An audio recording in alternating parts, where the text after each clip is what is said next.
अध्याय 2 श्लोक 60 भागवत गीता। यततो यपि कौन्तेय पुरुषस्य विपश्चितः इंद्रियाणि प्रमाथीनि हरन्ति प्रसभं मनः। अनुवाद।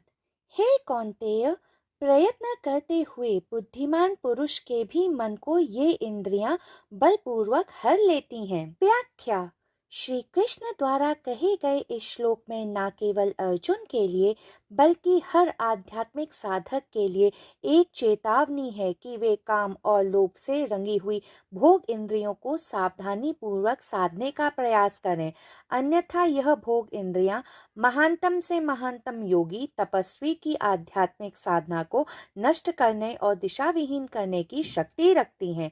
उदाहरण के लिए महर्षि विश्वामित्र, महर्षि कंडू, महर्षि सौभरी आदि की कहानियां पूरे भारतवर्ष में प्रख्यात हैं। नदी के प्रवाह को रोकने के लिए उस पर बांध बनाया जाता है, परंतु वही नदी जब वर्षा के दिनों में अपने प्रचंड वेग से बहती है तो वह उस बांध को भी तिनके की तरह अपने संग बहा ले जाती है तथा पहले से भी भारी विध्वंस मचाती है। इसका कारण यह होता है कि नदी के प्राकृतिक प्रवाह को बांध बनाकर बलपूर्वक नियंत्रित तो किया जा सकता है, परंतु उसे पूर्णतः समाप्त नहीं किया जा सकता है।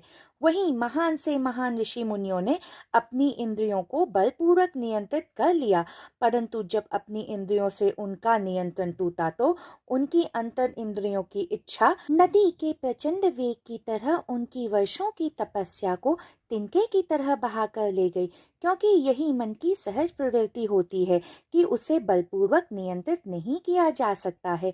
इसलिए इस श्लोक में श्री कृष्ण अर्जुन सहित हर आध्यात्मिक साधक को ये चेता रहे हैं कि हमें इंद्रियों द्वारा उत्पन्न इच्छाओं को बलपूर्वक नियंत्रित नहीं करना चाहिए, क्योंकि नियंत्रण की प्रक्रिया बाहरी होती है, वह अंतर इंद्रियों के भोग की तृप्ति को जड़ से समाप्त नहीं कर सकती है, बल्कि हमें आध्यात्मिक साधना द्वारा इंद्रियों को इस तरह से साधना चाहिए कि हम इन अंतर इंद्रियों के भोगों से विरक्त हो जाएं।